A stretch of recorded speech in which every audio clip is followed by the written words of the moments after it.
Άλλο στη ζωή μου έπαθα ατύχημα σήμερα και φταίς εσύ. Μου σπάσες τον ήχη. Βγήκε τον είχε. Ξαναβγαίνει όμως. Δεν το ξέρουμε αν ξαναβγαίνει. Δηλαδή. Αυτό θα συζητήσουμε τώρα. Τον είχε ξαναβγαίνει. Παρακάτω. Δεν ξαναβγαίνει τον ήχη. Ο καθένας έχει τον καημό του. Αυτή έχει τον ήχη της, ο άλλος έχει τον. Είσαι μια γουρούνα, μια χοντρή.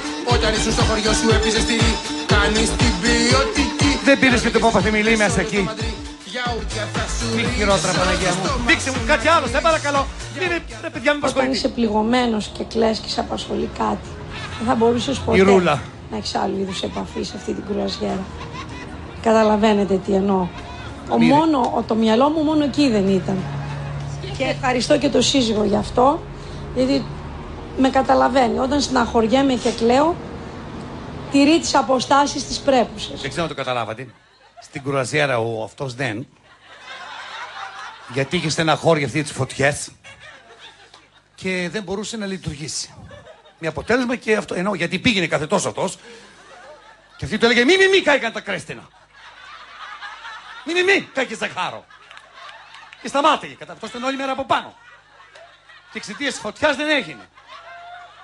Το πιστεύεις τώρα σε αυτό, κυρία μου? Σε παρακαλώ, κυρία μου. Σε παρακαλώ, τι τραβά, Θεέ μου.